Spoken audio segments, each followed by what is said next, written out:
नमस्कार मेरे प्यारे साथियों, मैं सुशील यादव आप सभी का स्वागत करता हूं, आप सभी का अभिनंदन करता हूं। तो कैसे हैं आप सब?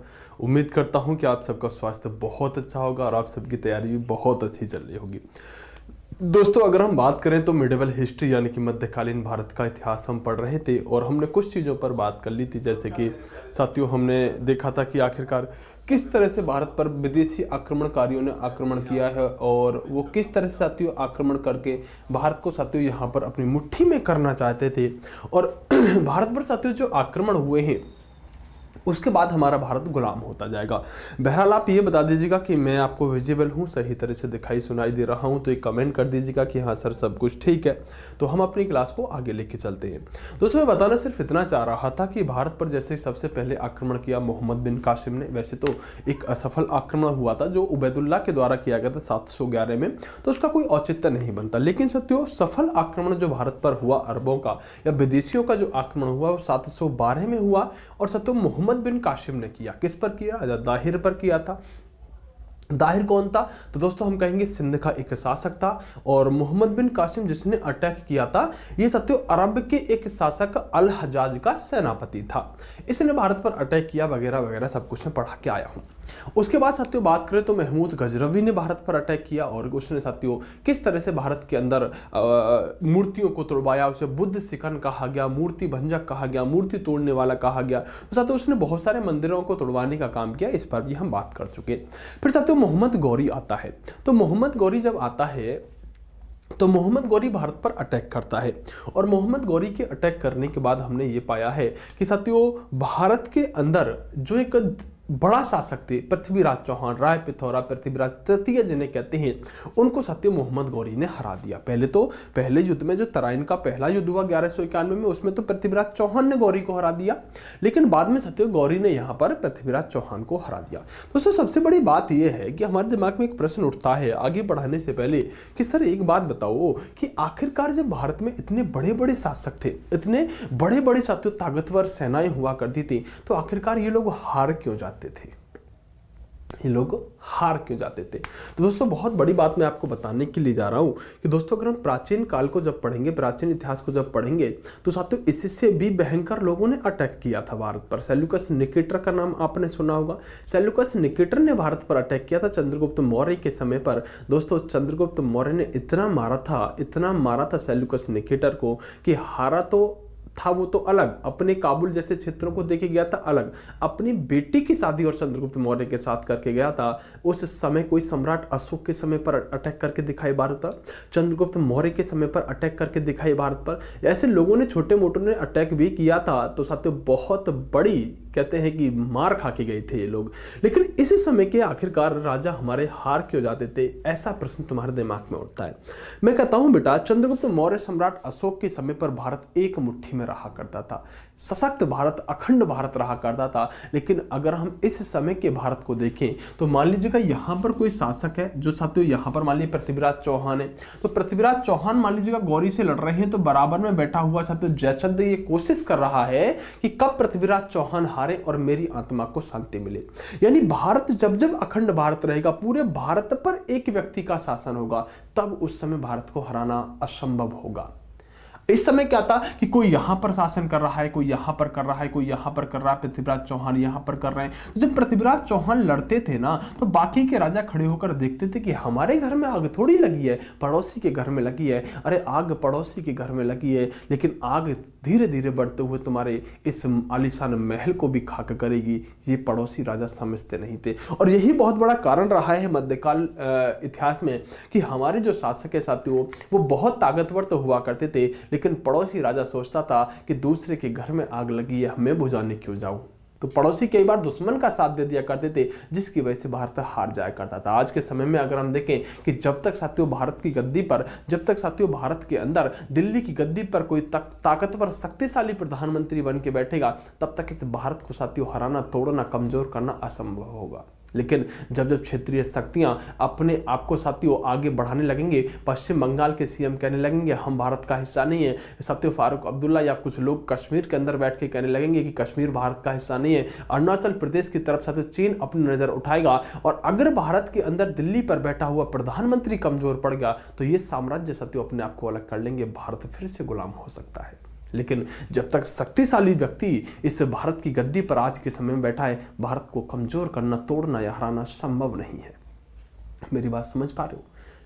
इसीलिए भारत हारता था यहां पर, क्योंकि भारत के अंदर ही साथ जैसे दुश्मन पैदा हो गए थे जो चाहते थे कि भारत हारे। बहरहाल उतनी चीजों पर मैं नहीं जाना चाहता, मैं अपनी बातों पर आना चाहता हूं कि मैंने आपको बेटा सिर्फ इतनी बातें बताई थी कि मेरे साथियों, मेरे हमदर्दों, मेरे जिगर के टुकड़ों, अगर मैं यहां पर बात करूं तो आप सब लोग अच्छी तरह से जानते होंगे कि इस समय तक साथियों पृथ्वीराज चौहान जो थे वो हार चुके थे, चाहे कारण कुछ भी रहे हो। मैंने इससे पहले वीडियो में बात करी थी। और ये साथियों मोहम्मद गौरी अटैक करने के लिए इस समय आया था। कौन आया था इस समय बेटा? मोहम्मद गौरी अटैक करने के लिए आया था। कौन आया था? मोहम्मद गौरी अटैक करने के लिए आया था।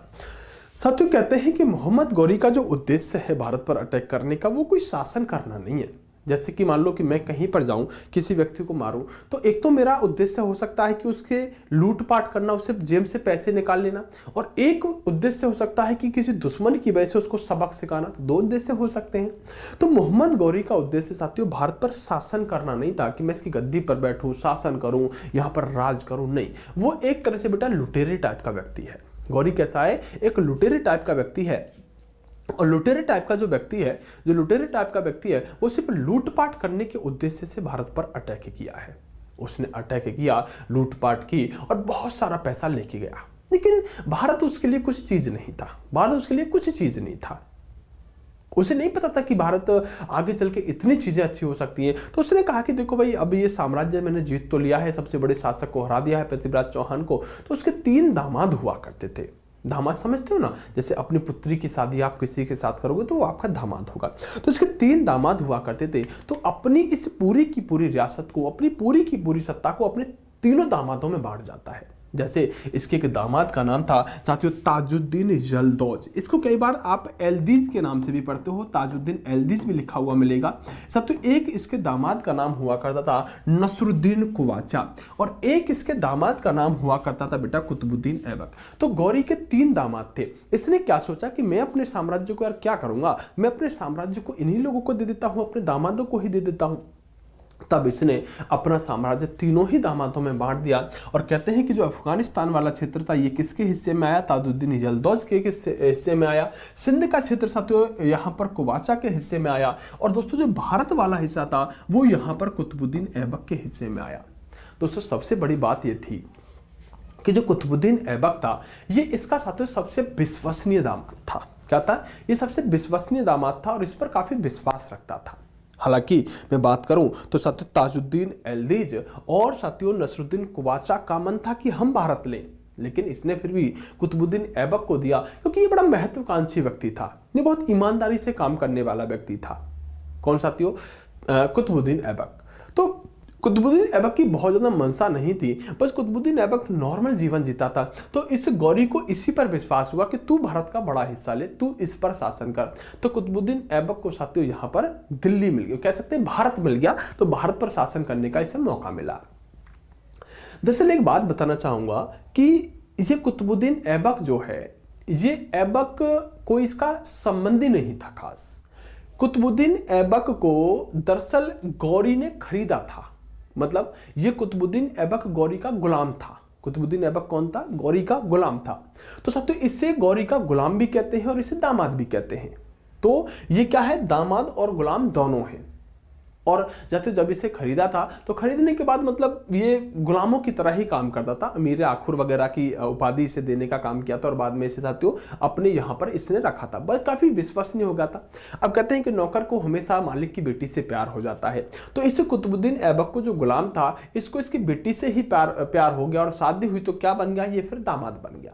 तो दोस्तों यहां से हम कह सकते हैं कि जब ये व्यक्ति गुलाम है तो जब ये भारत की गद्दी पर बैठ के अब शासन करना शुरू करेगा तो वहीं से साथियों सल्तनत काल की शुरुआत हो जाती है, जिसे आप दिल्ली सल्तनत के नाम से जानते हो। क्या कहते हो, जैसे आप दिल्ली सल्तनत के नाम से जानते हो। तो साथियों इतनी बात आपको समझ में आ गई होगी, संभवतः ये बातें आपको इंग्लिश में भी साथियों मैंने मेंशन कर दी है, जो आपको हिंदी में लिखी हुई साथियों मिलने वाली थी। अब देखो, तो मैंने कहा बेटा, मैंने कहा कि जैसे ही कुतुबुद्दीन ऐबक गद्दी पर बैठेगा, कुतुबुद्दीन ऐबक की गद्दी पर बैठते ही क्या शुरू हो जाएगा, सल्तनत काल शुरू हो जाएगी, दिल्ली सल्तनत शुरू हो जाएगी। और बेटा हम सल्तनत काल को जो पढ़ने वाले हैं वो 1206 से लेकर 1526 तक पढ़ने वाले हैं। 1206 वह डेट है जब कुतुबुद्दीन ऐबक गद्दी पर बैठा, और 1526 वह डेट है जब दिल्ली सल्तनत के अंतिम शासक इब्राहिम लोदी पर बाबर ने अटैक किया और दिल्ली सल्तनत को समाप्त करके मुगल वंश की स्थापना कर दी। तो हम कहां तक पढ़ेंगे, दिल्ली सल्तनत के पहले शासक से लेकर दिल्ली सल्तनत के अंतिम शासक तक हम पढ़ने वाले हैं। तो दिल्ली सल्तनत का समय कितना रहेगा, 1206 से लेकर 1526 तक दिल्ली सल्तनत का समय रहेगा। दिल्ली सल्तनत पर कुल 5 वंश शासन करेंगे। कितने, दिल्ली सल्तनत पर कुल 5 वंश शासन करेंगे। दोस्तों पहला वंश जिसकी स्थापना जिसके साथ शुरुआत माने तो कुतुबुद्दीन ऐबक से ही होगी, इस वंश को गुलाम वंश कहेंगे। क्यों कहेंगे, क्योंकि कुतुबुद्दीन ऐबक खुद एक गुलाम है, इसलिए साथियों इस वंश को ही कहा गया, गुलाम वंश कहा गया, जो 1206 से लेकर साथियों 1290 तक चलेगा। इसमें साथियों कुतुबी वंश, शमसी वंश, बलवनी वंश, 3 तरह के अपने वंश भी आएंगे जो शासक अपने लिए वंश चलाएंगे। फिर साथियों यहां पर खिलजी वंश आएगा, और खिलजी वंश जो होगा वो 1290 से लेकर 1320 तक देखने को मिलेगा। उसके बाद साथियों बात करें तो यहां पर तुगलक वंश आएगा। तुगलक वंश 1320 से लेकर 1398 तक चलने का काम करेगा। तुगलक वंश के अंत में आते आते 2 शासक बन जाएंगे, एक स्वतंत्र रूप से शासक रहेगा, एक साथ दिल्ली एक फिरोजाबाद पर शासन करेगा। तो यहां 1398 पे हम खत्म कर लेते हैं, जबकि दूसरा शासक नाम मात्र का शासक यहां 1313 तक रहता है। लेकिन आप समय यही लिखिएगा 1320 से 1398, क्योंकि सैयद वंश में आप देखेंगे तो 1414 से शुरू हो रहा है, क्योंकि तुगलक वंश के अंतिम शासक 2 भागों में बढ़ जाते हैं। लेकिन ऑथेंटिक बात करें तुगलक वंश की तो 1398 में ही खत्म हो जाता है। फिर सैयद वंश शुरू हो जाता है, जो 1414 से लेकर 1451 तक रहता है। मैं ये जो गैप है यहां पर इसको क्लियर कर रहा था कि बाद में 2 शासक बन जाते हैं। आप डेट यही लिख के चलिएगा। दोस्तों अंतिम वंश रहता है जो लोदी वंश है, 1451 से 1526 तक ये रहने का काम करता है। तो कुल 5 वंशों ने दिल्ली सल्तनत पर शासन किया है। कितने, 5 वंशों ने। इसको आप एक ट्रिक से याद कर सकते हैं। जैसे आप सुशील यादव सर से जीके पढ़ते हैं तो आप क्या कहोगे, आप कहोगे भैया, मैं कहूंगा हाँ, बोलोगे भैया जीके जो है ना, जीके तो बहुत सरल लगने लगी है। मैंने कहा बेटा क्यों, तो आप कहोगे सर क्योंकि आपसे हम जीके पढ़ रहे हैं, क्योंकि आपसे हम जीके पढ़ रहे हैं। तो क्या कहोगे, सर जीके तो बड़ी सरल लगती है। क्या कहोगे, सर जीके तो बड़ी सरल लगती है। मैं कहूंगा हाँ बेटा जीके सरल तो लगती है, अच्छी बात है, और लगनी भी क्यों नहीं चाहिए, लगनी भी क्यों नहीं चाहिए, जीके तो बेटा सरल ही लगनी चाहिए, क्योंकि जीके है ही क्या, जीके बेटा है ही सरल। ये बात आप मानते होगे, बोले सर बिल्कुल मानते हैं, हम नहीं मानेंगे तो कौन मानेगा इस बात को। तो एक ट्रिक मैं आपको बता देता हूं, जो ट्रिक बहुत प्यारी रहने वाली है। ये ट्रिक क्या है साथियों, जरा ध्यान से सुनने की कोशिश कीजिएगा। हाँ, ये ट्रिक क्या है साथियों, जरा एक बार बात कर लेते हैं और देख लेते हैं कि वह कौन सी ट्रिक है जिससे आपको ये 5 के 5 वंश याद हो जाएंगे। एक सेकंड दीजिएगा साथियों। कभी कभी इस पे बेटा कुछ भी चीज़ आके जैसे बैठ गई मान लो, तो वो क्या है ना, फिर ये काम नहीं करता है ना, ये काम नहीं करता। अब करने लगा ना, चलो। तो मैं देख रहा था कोई बैठा है तो कुछ मक्खी या कुछ भी आके बैठ जाता है ना, तो फिर ये पीपीटी काम नहीं करती। देखो, तो मैंने कहा बेटा ऐसे याद करेंगे। देखो इसको जीके तो सरल लगती है, क्या कहेंगे, जीके तो, जीके तो का टी लिख लिया, जीके तो सरल लगती है, सरल का एस लिख लिया और लगती का एल लिख लिया। तो देखो जी से क्या बन गया बेटा, गुलाम वंश बन गया, के से क्या बन गया, खिलजी वंश बन गया, टी से तुगलक वंश बन गया, एस से सैयद वंश बन गया और एल से लोदी वंश बन गया। तो कैसे याद रखेंगे, जी के तो सरल लगती है, क्योंकि भाई सुशील यादव सर से पढ़ते हो। चलो ऐसे याद नहीं रख सकते तो एक और बता देता हूं, फिर आप इसे ऐसे याद रख लेना, गुड़ खा तसले में। जैसे आप गुड़ खाते हो ना, तो उस गुड़ को बेटा तसले में खा लेना। किस में खा लेना, तसले में खा लेना, गुड़ खा तसले में। तो साथियों गुड़ से क्या बन गया, गुलाम वंश, खा से क्या बन गया, खिलजी वंश, और तय से बन गया साथियों तुगलक वंश, सै से बन गया सैयद वंश, लय से बन गया लोधी वंश। तो गुड़ खा तसले में कर लेना, चाहे साथियों क्या याद कर लेना, जी के तो सरल लगती है, आपके ऊपर निर्भर करता है आप कैसे इसको अच्छे से याद कर पाते हो। बहरहाल साथियों ये 5 वंश हैं जो आपको याद रखने पड़ेंगे, और ये वंश साथियों आपके काफी काम के रहने वाले हैं, जो साथियों आपको धीरे धीरे आगे चल के बहुत ज्यादा यहाँ से प्रश्न भी बना के देंगे। क्या देंगे, बहुत ज्यादा प्रश्न भी बना के देंगे। तो दोस्तों मैंने कहा कि पहला वंश शुरुआत होगी हमारी गुलाम वंश से। गुलाम वंश की बात करें तो कितना कहा था मैंने, 1206 से 1290 तक चलेगा। इसमें साथियों कुतुबी वंश, शमसी वंश और बलबनी वंश शासन करने का काम करेंगे। तो देखो दोस्तों, सबसे पहले जब कुतुबुद्दीन ऐबक ने गुलाम वंश की शुरुआत करी तो गुलाम वंश में कई सारे शासक शासन करेंगे, गुलाम वंश में कई सारे शासक साथियों शासन करेंगे। लेकिन जब कुतुबुद्दीन ऐबक बैठा तो साथियों वो खुद एक गुलाम था, तो इसलिए इस वंश का नाम तो पड़ गया गुलाम वंश। लेकिन उसने एक अपने नाम का भी वंश चलाया जिसको हम कुतुबी वंश कहते हैं। तो कुतुबी वंश जो चलेगा, जब तक ये ऐबक रहेगा तब तक कुतुबी वंश चलेगा। अगर राजा बैठेगा तो गुलाम वंश के अंतर्गत ही वो अपना वंश चला के चलेगा, ठीक है, अपने नाम का वंश। तो कुतुबी वंश 1206 से 1210 तक चला था, और गुलाम वंश के अंतर्गत ही कुतुबी वंश है, ठीक है। कुतुबुद्दीन ऐबक ने अपना वंश चला रखा है। तो बेटा हम बात करें गुलाम वंश का, कुतुबी वंश का संस्थापक कौन हुआ, तो कुतुबुद्दीन ऐबक हुआ। ये एक तुर्क था, क्या था, ये एक तुर्क था। और दोस्तों इसने अपनी राजधानी को कहां बनाया, इसने अपनी राजधानी को अफगानिस्तान से लाहौर स्थानांतरित कर लिया। मतलब गौरी जो था वो अपनी राजधानी को कहां बना के रखा था, गौरी ने अपनी राजधानी को अफगानिस्तान में बनाया था। लेकिन जैसे ही दिल्ली की गद्दी पर दोस्तों कुतुबुद्दीन ऐबक बैठा, तो कुतुबुद्दीन ऐबक ने अपनी राजधानी को लाहौर से स्थानांतरित करके कहां कर लिया, लाहौर से स्थानांतरित करके ये अपनी राजधानी को बेटा अफगानिस्तान से स्थानांतरित करके ये अपनी राजधानी को लाहौर लेके आ जाता है। इसने अपनी राजधानी को लाहौर बना लिया था। दिल्ली ये अपनी राजधानी को अभी नहीं लेके आया, ध्यान रखना, दिल्ली कौन लाएगा ये क्वेश्चन बनेगा। दोस्तों इसकी कुछ उपाधि थी कुतुबुद्दीन ऐबक की। देखो कुतुबुद्दीन ऐबक को लाख बख्श कहा जाता था। ये व्यक्ति ऐसा था कि साथियों अपने आप को कभी शासक ही नहीं मानता था, अपने आप को सुल्तान ही नहीं मानता था, अपने आप को सामान्य सिपे सालार मानता था। मतलब मैं तो आपका भाई एक तरह से नौकर की तरह हूँ, गुलाम की तरह हूँ, सेवक की तरह हूँ, ऐसे मानता था। कहता था मैं कोई सुल्तान वुल्तान नहीं हूँ, मैं कोई शासक वासक नहीं हूँ। आप हमें हालांकि बात करें तो मोहम्मद गौरी के भतीजे ने इसको एक साथियों पत्र देकर, एक लेटर देकर इसके गुलाम, इसकी दास्ता को समाप्त कर दिया था। लेकिन ये कहता था नहीं मैं तो आपका सेवक हूँ, मैं जनता का सेवक हूँ। तो सुबह सुबह साथियों क्या करता था, मोहरे मार देता था अपनी जनता को, पैसे दान कर दिया था, लाखों दान कर देता था पैसे। तो इसलिए इसका टाइटल पड़ा लाख बख्श। लोग इसे क्या कहते थे, तो लाखों दान कर देने वाला है, लाखों को बख्श देता है, तो इसका नाम पड़ा बेटा टाइटल लाख बख्श। बेटा ये बहुत सुंदर था, ये देखता था चंद्र के स्वामी जैसा, इसे लोगों ने चंद्र का स्वामी टाइटल दिया। क्या कहा, इसे चंद्र का स्वामी कहा। दोस्तों ये व्यक्ति जो था ये कुरान बहुत सुरीली आवाज में पढ़ता था, और जब कुरान बहुत सुरीली आवाज में पढ़ता था तो साथियों इसको कुरान खां के नाम से जाना गया, क्योंकि ये सुरीली आवाज में साथियों कुरान पढ़ता था। क्या पढ़ता था, सुरीली आवाज में कुरान पढ़ता था। दोस्तों इसे हातिम द्वितीय की उपाधि से नवाजा गया था। इसको दोस्तों पील बख्श कहा गया था। पील बख्श का मतलब होता है हाथी दान करने वाला। और दोस्तों जो मोहम्मद गौरी था इसने अमीर ए आखुर के पद पर इसको कुतुबुद्दीन ऐबक को साथियों नियुक्त किया था। सर अमीर ए आखुर क्या होता है, बेटा घोड़ों के अंदर जो घोड़ों का होता है ना, घोड़ों के जो घुड़सवार होते हैं या जो अश्वबल होता है उसमें अमीर ए आखुर एक पद होता है ना। तो जैसे घोड़ों का प्रमुख मान लो, एक तरह से जो घोड़े जितने भी सेना के घोड़े होंगे उनका सबका प्रमुख अमीर ए आखुर कहलाता था। तो एक पद था, तो गौरी ने इसे अमीर ए आखुर के पद पर साथियों रखा था। ये इसके बाकी इतने टाइटल है, ठीक है। दोस्तों इसने क्या किया, कुतुबुद्दीन ऐबक ने क्या किया, दोस्तों इसे कई बार तो 2.5 दिन का झोंपड़ा लिख देगा, कई बार इसको 2.5 दिन का लिख देगा, 2.5 दिन का झोंपड़ा।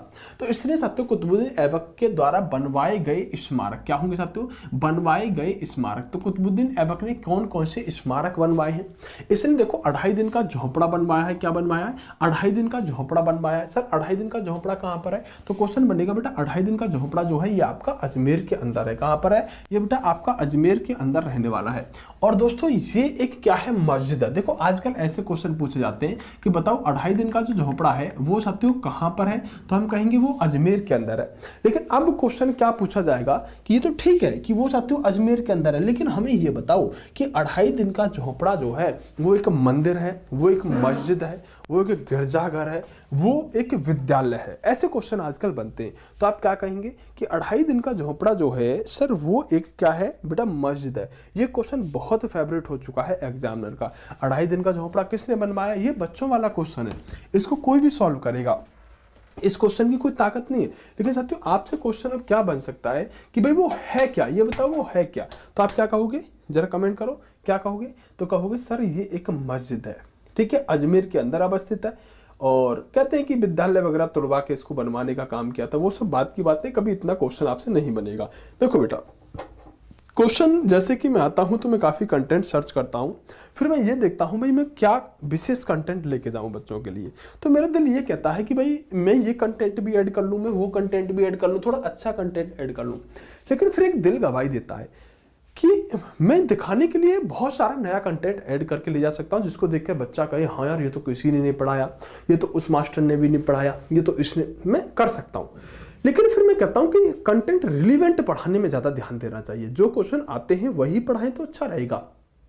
इस बात में विशेष ध्यान देकर चलता हूं। तो जो क्वेश्चन मैं आपको पढ़ा के चल रहा हूं ना, सफिशिएंट है, वो उससे बाहर कुछ जाता ही नहीं है, आज तक नहीं गया तो अभी क्या जाएगा, ठीक है। दूसरी बात करें साथियों, एक मस्जिद है कुव्वत उल इस्लाम मस्जिद। इसको साथियों भारत के इतिहास की संभवतः पहली मस्जिद माना जाता है जो कुतुबुद्दीन ऐबक ने बनवाई। और ये कहां पर है बेटा, ये दिल्ली के अंदर ही अवस्थित है। तो कुव्वत उल इस्लाम मस्जिद जो है किसने बनवाई, ये आपके साथियों हम कह सकते हैं कि दिल्ली के अंदर अवस्थित है, और इसको साथियों कुतुबुद्दीन ऐबक ने ही बनवाया था। दोस्तों बात करें तो यहां पर एक सूफी संत हुआ करते थे जिनका नाम था बख्तियार काकी। तो इन बख्तियार काकी की याद में कुतुबुद्दीन ऐबक ने साथियों कुतुब मीनार बनवाया था। क्या बनवाया था, कुतुब मीनार का निर्माण करवाया था। अब इस कुतुब मीनार पर बहुत सारे क्वेश्चन बनेंगे, जैसे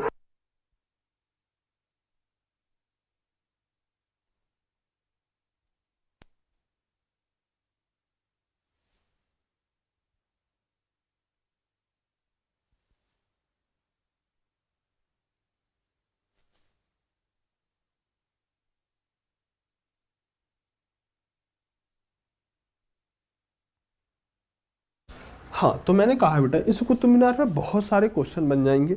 जैसे कि आपसे कोई भी क्वेश्चन उठा के पूछ लेगा कुतुब मीनार से संबंधित, मैं कराता हूं सारे क्वेश्चन। ध्यान से सुनना मेरे साथियों। दरअसल पहली बात तो बख्तियार काकी की याद में बनवाई गई है कुतुब मीनार। और देखो दिल्ली के अंदर है साथियों कुतुब मीनार। कुतुब मीनार जैसे साथियों बनवानी शुरू करी तो इसमें कुछ फ्लोर है। जैसे आप कुतुब मीनार को देखोगे ना, तो यहाँ पर एक फ्लोर दिख रहा होगा, फिर यहाँ पर इस तरह से इसके फ्लोर बने हुए। तो क्या हुआ कि कुतुब मीनार को साथियों ऐबक ने बनवाना शुरू कर दिया। किसने, ऐबक ने बनवाना शुरू कर दिया, और कुतुब मीनार को साथियों बनवाना शुरू किया। लेकिन कुतुब मीनार को साथियों ऐबक पूरा ना करा सका, पूरा कुतुब मीनार को ना करा सका, एक्सपायर कर गया। फिर क्या हुआ, फिर ये हुआ साथियों, फिर ये हुआ कि इस कुतुब मीनार के साथ दूसरा फ्लोर, तीसरा फ्लोर, बहुत सारे क्वेश्चन बनेंगे, ठीक है, चौथा फ्लोर। ये साथियों जो चौथे फ्लोर तक बनाया है ये इल्तुतमिश ने बनाया। जो भी भाई नोट्स बना रहा है ना वो ऐसे ही इसको थोड़ा डिजाइन बना के लिखेगा। इल्तुतमिश ने क्या किया, इल्तुतमिश ने साथियों इसका दूसरा फ्लोर, तीसरा फ्लोर और चौथा फ्लोर बनवाया। तो अब मैं ये कहूं कि कुतुब मीनार को पूरा किसने करवाया, तो आप आंसर क्या दोगे, इल्तुतमिश। क्या नाम होगा, इल्तुतमिश। कुतुब मीनार को बनवाना किसने शुरू किया, आंसर है कुतुबुद्दीन ऐबक। मैं कहूं कुतुब मीनार को पूरा किसने करवाया, आंसर है बेटा इल्तुतमिश। अब और जानिएगा, एक समय क्या हुआ बेटा, दिल्ली के अंदर बहुत ज्यादा बिजली कड़की, बहुत ज्यादा तूफान वगैरह आए। तो जब तूफान वगैरह आए तो इसका चौथा फ्लोर जो है ये ध्वस्त हो गया, क्षतिग्रस्त हो गया, ठीक है। तो एक शासक आया, उस शासक ने क्या किया, इसकी चौथे फ्लोर की मरम्मत कराई। क्या कराई, चौथे फ्लोर की मरम्मत कराई। और इस शासक ने क्या किया, बोला यार जब मैं चौथा फ्लोर बनवा ही रहा हूं तो क्यों ना इसके साथ अपना भी नाम जोड़ दूं, एक पांचवा फ्लोर भी बनवा दूं। तो इस व्यक्ति ने चौथे फ्लोर की मरम्मत करा के पांचवा फ्लोर बनवा दिया था। और इस व्यक्ति का नाम था बेटा फिरोज शाह तुगलक। क्या नाम था, फिरोज शाह तुगलक। क्या नाम था, फिरोज शाह तुगलक। वैसे फिरोज शाह तुगलक को मैं एक तरह से याद रखता हूं कि अधूरे पड़े कामों को ही पूरा करवाता था, है ना। बहुत सारी तरीके से याद कर लेते हैं। चलो बात करेंगे फिरोज शाह तुगलक के बारे में आगे। लेकिन जो फिरोज शाह तुगलक है उसने चौथा फ्लोर मरम्मत करा के पांचवा फ्लोर बनवाया। तो क्वेश्चन क्या बन सकता है कि कुतुब मीनार को बनवाना किसने शुरू किया, कुतुबुद्दीन ऐबक ने। कुतुब मीनार को पूरा किसने करवाया, आंसर चेंज हो जाएगा, इल्तुतमिश ने। कुतुब मीनार का चौथा फ्लोर मरम्मत करा के पांचवा फ्लोर किसने बनवाया, आंसर होगा फिरोज शाह तुगलक। लेकिन हाँ, बाद में लोधी वंश का एक शासक आएगा जो इसे पूरी कुतुब मीनार की मरम्मत कराएगा, उसको हम आगे पढ़ लेंगे। तो इतने क्वेश्चन बेटा इस कुतुब मीनार पर बनेंगे जो आपको अपने दिमाग के अंदर रखने होंगे। यहां तक किसी को कोई समस्या बेटा, कोई भी डाउट हुआ करे तो आप अपना डाउट घर पे मत लेके जाना, अपने डाउट को बेटा तुरंत पूछ लेना, भैया ये वाली बात बता दो, मैं तुरंत बताऊंगा, भैया ये वाली बात बता दो, मैं उस चीज को तुरंत क्लियर करूंगा, ठीक है।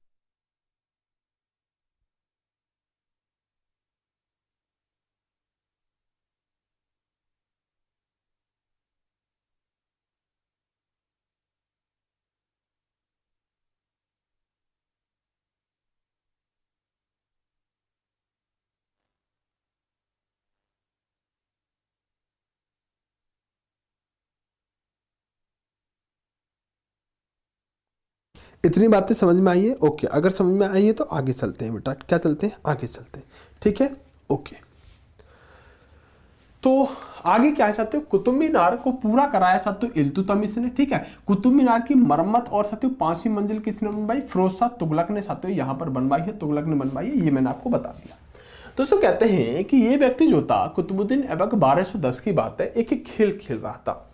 वो खेल कहते हैं साथियों, उसे आज के समय पे आप पोलो कह सकते हैं, लेकिन उस समय इसको चौगान कहते थे। चौगान या पोलो नाम का खेल खेल रहा था, और खेलते खेलते क्या हुआ साथियों कि घोड़े से ये व्यक्ति गिर जाता है, और घोड़े से गिरने के बाद इस व्यक्ति की मौत हो जाती है। क्वेश्चन सामान्य से बनेगा कि दिल्ली सल्तनत का ऐसा कौन सा शासक है जो कि साथियों यहाँ पर जो कि घोड़े से गिरकर जिसकी मृत्यु हुई, तो वो कौन होगा बेटा? कुतुबुद्दीन ऐबक होगा। कौन होगा? कुतुबुद्दीन ऐबक होगा।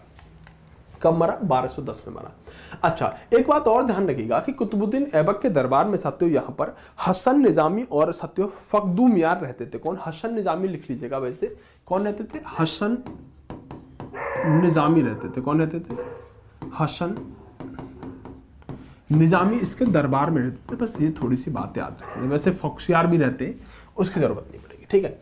अब क्या हुआ, जैसे अचानक से साथियों पता तो नहीं था भाई, बीमार चल रहा था या कोई प्रॉब्लम होती तो पता रहता, कब चल वैसे पता नहीं। तो अचानक से मृत्यु हुई, तो लोगों ने आनंद फानंद में देखा भाई अब अगला शासक कौन बनेगा। तो अगला शासक साथियों कहते हैं कि इसका एक बेटा था आराम शाह। अब आराम शाह भैया ये तो आराम से ही शासन करेगा। कहते हैं साथियों एक अयोग्य शासक था। कौन था? एक अयोग्य शासक था, ज्यादा योग्य शासक नहीं था। तो आनंद फानंद में साथियों इसी को यहाँ पर क्या बना दिया? आनंद फानंद में इसी को यहाँ पर साथियों शासक बना दिया।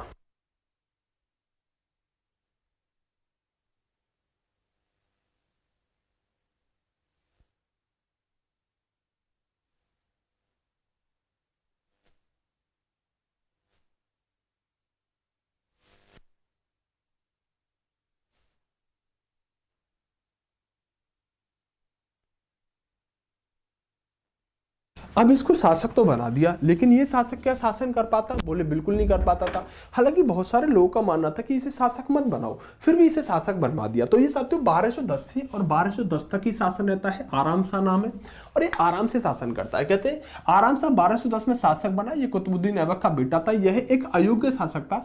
अनेक तुर्क सरदारों ने इसका विरोध किया और दोस्तों कहा कि भाई ये तो अयोग्य है, इसको शासक क्यों बना रहे हो।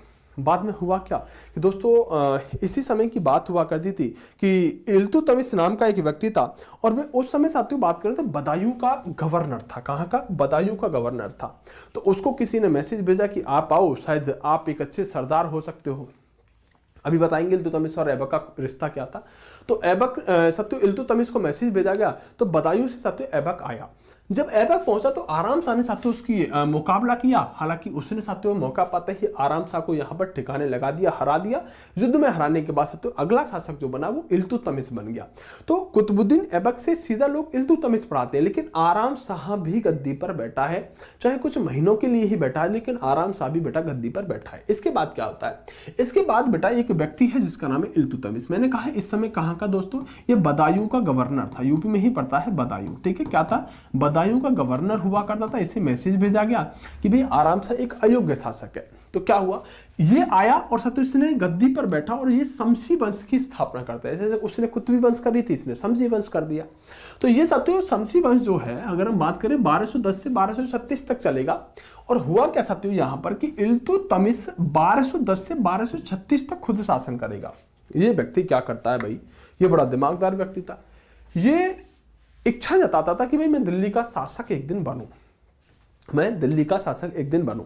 अच्छा, कुतुबुद्दीन ऐबक और इल्तुतमिश के रिश्ते की बात करें, इल्तुतमिश और कुतुबुद्दीन ऐबक के रिश्ते की बात करें, तो एक चीज मैंने आपको बताई थी, ध्यान से सुनना, कि जो साथियों ये आपका मोहम्मद गौरी है, इस मोहम्मद गौरी का साथियों गुलाम था कौन?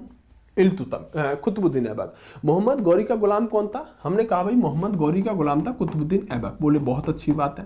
अच्छा, इस कुतुबुद्दीन ऐबक का गुलाम था इल्तुतमिश। क्या था? ध्यान से सुनना, इल्तुतमिश कौन था? तो इल्तुतमिश से साथियों हम कह सकते हैं कि इल्तुतमिश ऐबक का गुलाम था। क्या था? गुलाम था। तो क्या अगर मान लो गौरी का गुलाम कुतुबुद्दीन ऐबक हुआ, कुतुबुद्दीन ऐबक का गुलाम इल्तुतमिश हुआ, तो क्या इल्तुतमिश को मैं गुलामों का गुलाम कह सकता हूं? बोले सर बिल्कुल कह सकते हो। गुलामों का गुलाम क्या मतलब हुआ कि गुलामों का गुलाम मतलब गौरी का गुलाम ऐबक, ऐबक का गुलाम इल्तुतमिश। तो इल्तुतमिश को सबसे पहले कहते हैं बेटा गुलामों का गुलाम कहते हैं, ठीक है, ओके। अच्छा, एक बात जानते हो, जैसी करनी वैसी भरनी, जैसी करनी वैसी भरनी। ये गुलाम बन के आया था ऐबक गौरी के दरबार में, खरीद के लाई गए थे महोदय। मालिक की बेटी से ही प्यार कर लिया था, शादी कर ली तो दामाद भी बन गए थे। तो जैसे को तैसा इल्तुतमिश भी गुलाम ही बन के आया था ऐबक के दरबार में, मालिक की बेटी से ही प्यार कर बैठा। यानी इल्तुतमिश भी कुतुबुद्दीन ऐबक की बेटी से प्यार कर बैठा और फिर शादी भी कर ली। तो एक तरह से ये दामाद भी लगता था ऐबक का। तो कहते हैं जो काम इस ऐबक ने इसके साथ किया, इल्तुतमिश ने वही काम इसके साथ किया था। तो एक तरह से तो ये इल्तुतमिश जो है ऐबक का गुलाम भी है, दामाद भी है, और कुतुबुद्दीन ऐबक एक तरह से गौरी का गुलाम भी है और गौरी का दामाद भी है। तो ये दोनों साथियों से कहते हैं ना जैसे को तैसा, उसी तरह से साथियों इल्तुतमिश का और इसका संबंध देखने को मिलता है। बोले सर बहुत अच्छा है ये तो। मैंने कहा बिल्कुल। अब दोस्तों क्या था, अब ये व्यक्ति पहले से ही फिराक में था कि भाई मैं तो दिल्ली की गद्दी पर बैठना चाहता हूं, कोई बैठाता ही नहीं है, कोई मुझे बैठाता ही नहीं है। तो ये व्यक्ति क्या करता है, सबसे पहले तो अपने आप को सुल्तान नियुक्त करता है। कुतुबुद्दीन ऐबक जो गद्दी पर बैठा है वो अपने आप को कभी गुलाम नहीं मानता था। वो कहता था यार मैं तो बस छोटा सा आपका सेवक हूं। ये व्यक्ति अपने आप को पहला सुल्तान घोषित करता है। बोले मैं दिल्ली सल्तनत का सुल्तान हूं। क्या कहता है, मैं दिल्ली सल्तनत का सुल्तान हूं। और यह साथियों यहां पर दिल्ली सल्तनत का या हम कहें गुलाम वंश का वास्तविक संस्थापक माना जाता है। कौन, इल्तुतमिश। क्या शब्द है, वास्तविक शब्द जोड़े तो साथियों वास्तविक अगर हम कहें दिल्ली सल्तनत का संस्थापक कौन है तो वो साथियों आपका इल्तुतमिश होगा। जानेंगे क्यों, आप बहुत जल्द समझ जाएंगे। इल्तुतमिश कौन था बेटा, एक इलवारी तुर्क था। तुर्क क्या होता है, इलवारी तुर्क एक गोत होता है, ठीक है, गोत होता है। तो साथियों ये वास्तविक संस्थापक है। पहला क्या कहा जाता है, पहला यहां पर कह सकते हैं, यहां पर सुल्तान कहा जाता है। और ये व्यक्ति साथियों इलवारी तुर्क था, इल्तुतमिश इसका नाम था। क्या नाम था, इल्तुतमिश इसका नाम था। इल्तुतमिश साथियों कुतुबुद्दीन ऐबक का गुलाम था और साथियों ये दामाद भी था। जो मैंने अभी आपको बताई वही लिखी हुई है। दोस्तों इल्तुतमिश को गुलामों का गुलाम कहते हैं। क्या कहते हैं, गुलामों का गुलाम। ये क्वेश्चन पहले पूछे जाते थे, तब तो बच्चों वाले क्वेश्चन हो गए कि गुलामों का गुलाम किससे कहा जाता था। तो बड़ा इजी सा क्वेश्चन है, आंसर आप लगा पाओगे। लेकिन हम तो इजी टू एडवांस लेके चलेंगे, हर छोटी से छोटी और बड़ी चीज को हम पढ़ते हुए चलेंगे। तो इसे गुलामों का गुलाम कहते हैं, किसको, इल्तुतमिश को। ओके, अब देखो इसे दिल्ली सल्तनत का वास्तविक संस्थापक क्यों कहा गया, क्योंकि अपनी राजधानी कुतुबुद्दीन ऐबक ने अफगानिस्तान से लाहौर शिफ्ट करी थी। दिल्ली नहीं लेके आया था कुतुबुद्दीन ऐबक। ये व्यक्ति ऐसा है जो अपनी राजधानी को दिल्ली में बनाता है। तो भाई जिसने दिल्ली में राजधानी बनाई है वही तो दिल्ली सल्तनत का संस्थापक होना चाहिए। तो इस व्यक्ति ने क्या किया दोस्तों, इल्तुतमिश ने अपनी राजधानी को लाहौर से कहां स्थानांतरित किया, दिल्ली में साथियों अपनी राजधानी को बनाया। और इसने साथियों स्थानांतरित लाहौर से राजधानी दिल्ली कर ली। तो दिल्ली सल्तनत का कौन सा शासक राजधानी दिल्ली लेके आया, इल्तुतमिश लेके आया। ये क्वेश्चन पूछा जाता है। हालांकि दोस्तों एक अनंगपाल तोमर थे जो एक राजपूत शासक थे। कौन थे, एक राजपूत शासक थे। अनंगपाल तोमर ने साथियों दिल्ली की स्थापना ढिल्लिका के नाम से करी थी। अनंगपाल तोमर ने दिल्ली की स्थापना ढिल्लिका के नाम से करी थी। और सबसे पहले दिल्ली जो राजधानी बनी थी वो राजपूतों की बनी थी, क्योंकि एक राजपूत शासक माने जाते हैं अनंगपाल तोमर। तो दिल्ली की स्थापना किसने करी थी, अनंगपाल तोमर ने बेटा दिल्ली की स्थापना करी थी। दोस्तों हुआ क्या कि अब जब इल्तुतमिश गद्दी पर बैठा आराम शाह को हटाने के बाद तो बहुत सारे लोगों ने इल्तुतमिश का भी विरोध किया। बोले यार कैसा शासक है, ये तो अपने आप को ही सब कुछ समझ रहा है, कभी राजधानी ला रहा है, कभी वास्तविक संस्थापक कहलवा रहा है, सब कुछ अपने आप को ही समझ रहा है, ये कैसा शासक है भाई, हम तो इससे खुश नहीं है। अच्छा, तो इसने क्या किया, इल्तुतमिश ने बोले भाई मुझसे कौन कौन ना खुश है वो इधर आ जाओ, सब एक साइड में खड़े हो जाओ, है ना। तो वहां पर कहते 40 सरदार, 40 लोग ऐसे निकले जो कि साथियों इसके यहां पर विरोध में थे। बोले हम नहीं चाहते भाई तू शासक बने, सुल्तान हम तुझे नहीं मानते, हम तेरा हमेशा अपोजिशन में रहेंगे। पहले लोग खुल के विरोध करते थे, अभी तो गद्दार नहीं कहलाते थे। आज के लोग खुलकर नहीं, अंदर अंदर घात करते हैं। तो इसलिए आज गद्दार नहीं निकलते, क्या निकलते हैं आजकल साथियों, धोखेबाज निकलते हैं। तो 40 लोग सामने आए कि बोले हम तुम्हारे साथ नहीं है। तो इसने क्या किया, जैसे आपने साथियों इन 40 लोगों का मान लो क्या बना दिया, एक व्हाट्सएप ग्रुप बना दिया, एक समूह बना दिया। तो इसने साथियों इन 40 लोगों का एक समूह बना दिया, ग्रुप बना दिया, जो इसका विरोध कर रहे थे। और उस 40 लोगों के ग्रुप को ही कहा गया बेटा दल चालीसा। क्या क्या गया, दल चालीसा। इसे तुर्काने चहलगानी या तुर्काने चहलगानी भी कहा गया है। दल चालीसा तुर्काने चहलगानी की साथियों स्थापना किसने करी है? तो इल्तुतमिश ने साथियों इसकी स्थापना करी है। इसको हल्के में मत लीजिएगा। इन 40 लोगों में एक व्यक्ति ऐसा शामिल है जो आगे चल के दिल्ली की गद्दी पर बैठने वाला है। दल चालीसाओं में से एक व्यक्ति ऐसा है जो आगे चल के दिल्ली की गद्दी का शासक बनेगा। इनमें ही एक व्यक्ति शामिल है 40 में भी। तो दल चालीसा किसने बनाया? अली बाबा चाली चोर की तरह है ना। तो ये दल चालीसा तो इल्तुतमिश ने ही स्थापित किया था। देखो, इल्तुतमिश से साथियों इक्ता प्रथा की शुरुआत करी थी। सर इक्ता प्रथा क्या है? तो ये साथियों सैनिक वगैरह जो होते थे ना, उनको नगद वेतन नहीं देता था, उन्हें एक भूमि का टुकड़ा दे देता था। बोले इस टुकड़े पे आप करो, लगान वगान मत देना, फ्री मोस्ट रहो। वैसे इक्ता प्रथा की बात करें तो इक्ता प्रथा अपने आप में साथियों बड़ी फेमस है। और इक्ता प्रथा जो है ये भारत के अंदर साथियों काफी देखी गई है। और इक्ता प्रथा के बारे में कहा जाता है कि इक्ता जो है वो साथियों एक अरबी शब्द है। क्या है इक्ता? क्या है इक्ता? एक अरबी शब्द है। और ये साथियों इक्ता का मतलब होता है भूमि का टुकड़ा। इक्ता का मतलब क्या होता है? भूमि का टुकड़ा, भूमि का टुकड़ा। ठीक है, ये क्या करता था बेटा इल्तुतमिश? ये व्यक्ति कहता था कि भाई किसी को मान लो भूमि का टुकड़ा दे दिया एक, बोले इस पर आप रहो, तो ये भूमि का टुकड़ा क्या कहलाया? इक्ता कहलाया।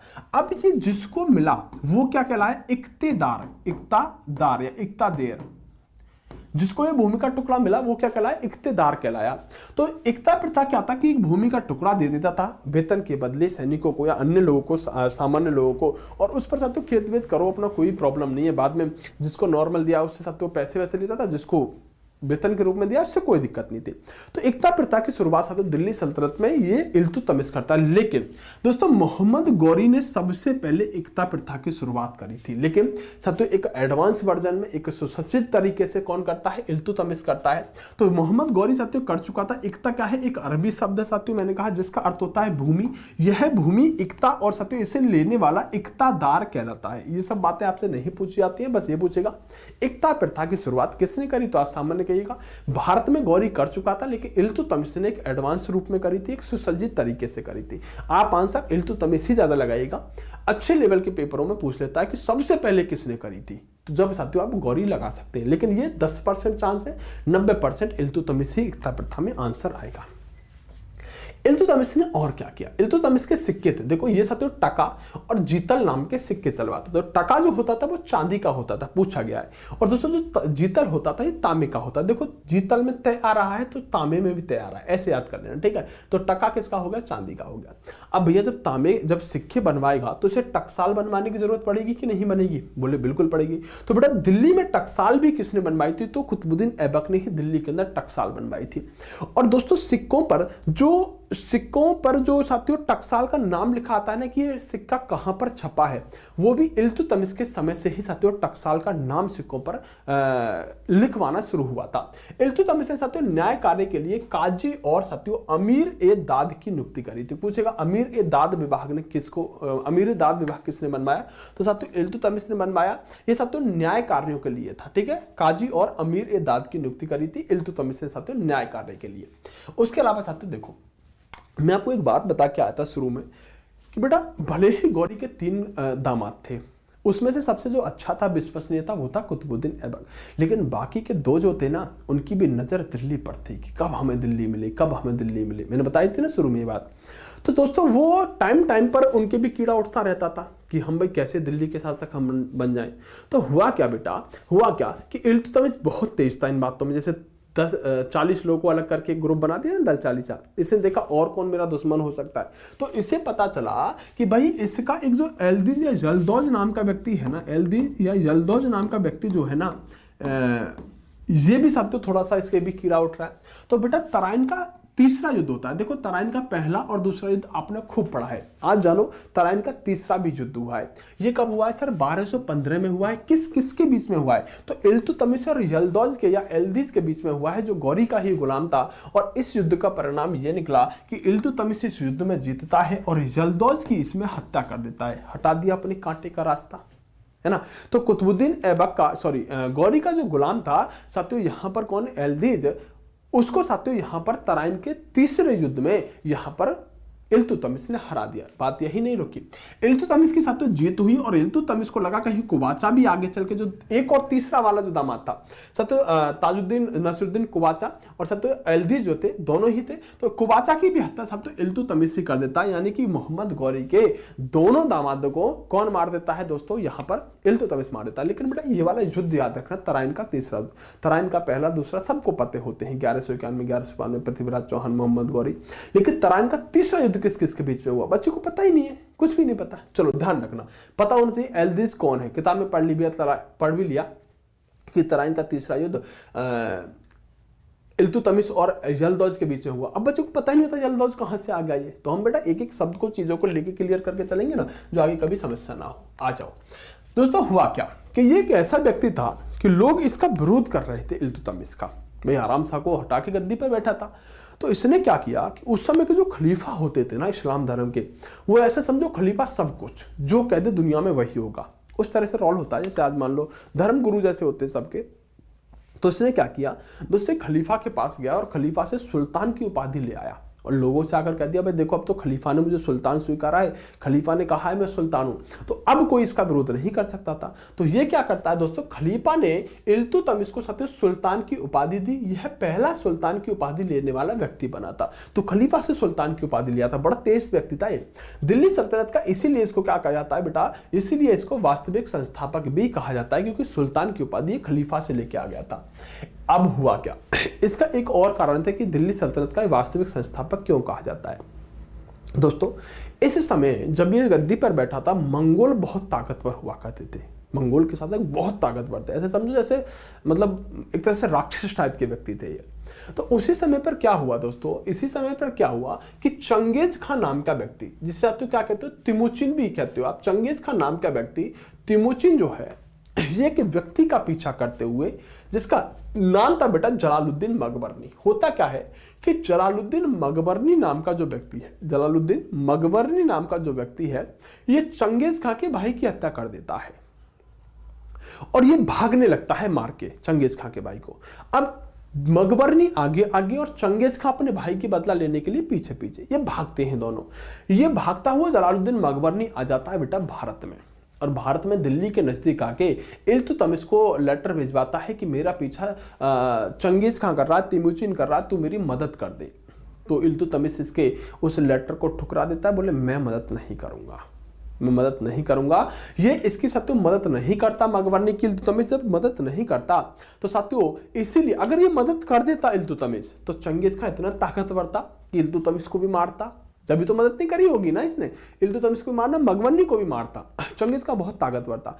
अब जब इल्तुतमिश ने मकबरनी की मदद ही नहीं करी, तो चंगेज खान ने अटैक नहीं किया दिल्ली पर। तो कह सकते हैं साथियों कि जब जलालुद्दीन मकबरनी का पीछा करते हुए भारत आया, तो इल्तुतमिश ने साथियों जलालुद्दीन मकबरनी की सहायता ना करके दिल्ली को साथियों मंगोलों के आक्रमण से बचा लिया। दिल्ली को क्या कर लिया बेटा, दिल्ली को मंगोलों के आक्रमण से बचा लिया। तो ये एक वाकया था। इसके समय पर ये चंगेज खान साथियों आया था, लेकिन इल्तुतमिश ने दिमाग का प्रयोग करके दिल्ली को अटैक से बचा लिया था।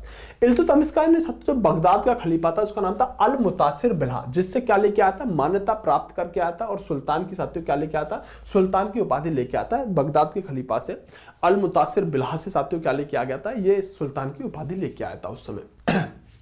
दोस्तों देखो, इब्न बतूता अपनी किताबों में ऐसा लिखता है कि इसी व्यक्ति ने क्या किया कि अपने गेट पर, अपने जहां पर इसका मुख्य गेट था, वहां पर साथियों संगमरमर के, किसके, संगमरमर के कहते हैं साथियों, 2 शेरों की मूर्ति लगवाई, 2 शेरों की मूर्ति लगवाई। किस लिए बताता हूं दोस्तों, 2 शेरों की मूर्ति लगवाई और उन शेरों के गले में क्या करा, इसने घंटियां बांध दी।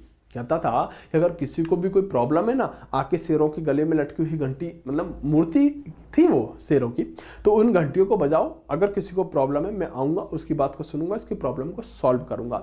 इसी को कहा गया है बेटा, इसी को कहा गया है यहाँ पर क्या, न्याय की साथियों जंजीर। क्या कहा गया है, इसी को साथियों न्याय की जंजीर कहते हैं। हालांकि ध्यान रखना, न्याय की जंजीर जो है बेटा जहांगीर ने लगवाई है, लेकिन कभी ऐसा क्वेश्चन बन जाए आपका कि दिल्ली सल्तनत में न्याय की जंजीर किसने लगवाई, दिल्ली सल्तनत में न्याय की जंजीर किसने लगवाई, तो बेटा इल्तुतमिश का नाम आएगा। ये न्याय की जंजीर मानी गई है। हालांकि दोस्तों जहांगीर जो है मुगल काल में वो न्याय की जंजीर लगवाता है।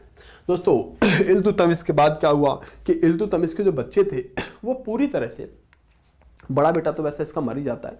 वैसे इसके बाकी के जो बेटे थे वो पूरी तरह से अयोग्य थे, पूरी तरह से अयोग्य। अब अगला शासक कौन बनेगा भाई, ये लोगों के दिमाग में प्रश्न उठने लगा कि शासक कौन बनेगा भाई। अब शासक बने कौन, सभी के दिमाग में आने लगा कि शासक बनेगा कौन, शासक बनेगा कौन। अब बने कौन भैया, क्योंकि इसके सभी बेटे तो अयोग्य हैं, उनको कुछ आता जाता ही नहीं है, बेवकूफ, दिमाग दिवालिया, पागल है वो। तो सभी के दिमाग में आया कि भाई शासक बनाएंगे कैसे। इल्तुतमिश चाहता था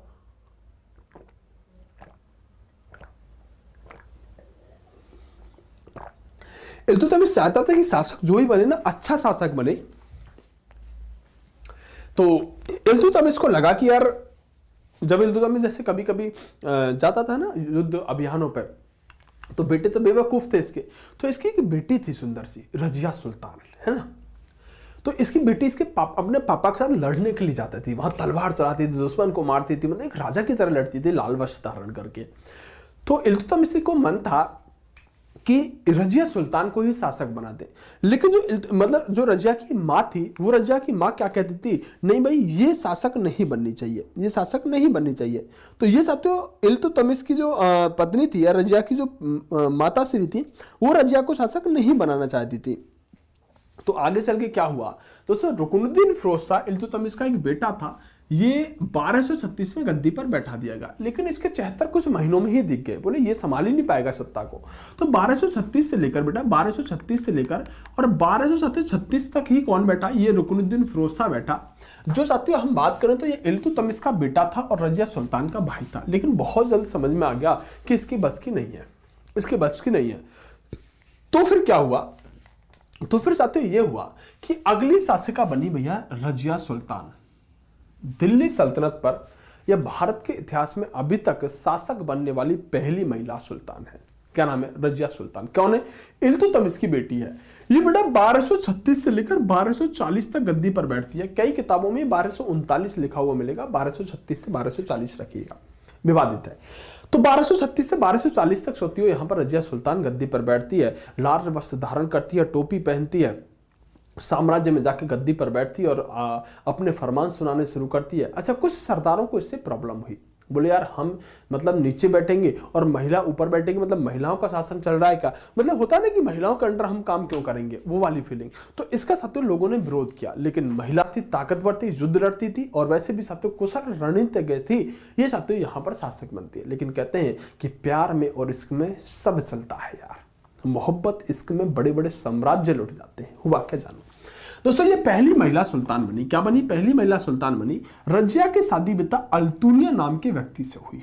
किससे हुई, रजिया की शादी अल्तुनिया नाम के व्यक्ति से हुई। लेकिन ये महिला किसी से प्यार करती थी। क्या करती थी, किसी से प्यार करती थी। कैसे जानो, दरअसल रजिया सुल्तान का एक प्रेमी था, इसका नाम था बेटा याकूत खां। क्या नाम था, याकूत खां। अब याकूत खां कौन आ गया सर, बताते हैं। याकूत खां एक तरह से मानो कि साथियों अमीर ए आखूर है। मतलब क्या है कि ये इल्तुतमिश के समय पर घोड़े जो घुड़सवार है ना, उनका एक छोटा सा दास्तकार है, उनकी देखरेख करने वाला व्यक्ति है। बहुत निम्न और कैसे कि बहुत ज्यादा कहते हैं ना कि छोटा टाइप का व्यक्ति, निम्न टाइप का व्यक्ति। इतना निम्न टाइप का व्यक्ति कि इतिहासकार कहते हैं कि जब रजिया सुल्तान का पिता इल्तुतमिश घोड़े पर बैठता था तो ये साथियों याकूत का अपने हाथ पे उसका पैर रखवाता था या अपने कंधे पे उसका पैर रखवाता, तब इल्तुतमिश घोड़े पर बैठता था। सोचो इसके साथियों क्या हैसियत साम्राज्य में रही होगी याकूत खां की।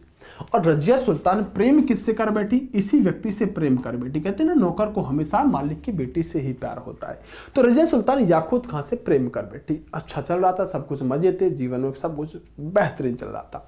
उसी समय पर क्या हुआ, जब ये साथियों गद्दी पर बैठ गई, शासन करने लगी, तो उसी समय पर साथियों अल्तुनिया जो है ये साथियों भटिंडा के क्षेत्र में, कहां पर, भटिंडा पड़ता है पंजाब के क्षेत्र में, ये भटिंडा का गवर्नर था अल्तुनिया।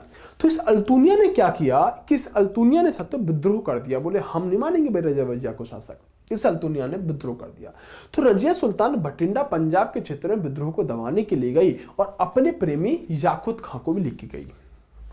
वहां पर अल्तुनिया मतलब याकूत खां और रजिया सुल्तान एक तरफ से लड़ रहे हैं और अल्तुनिया इसके विद्रोह को दबा रहे हैं।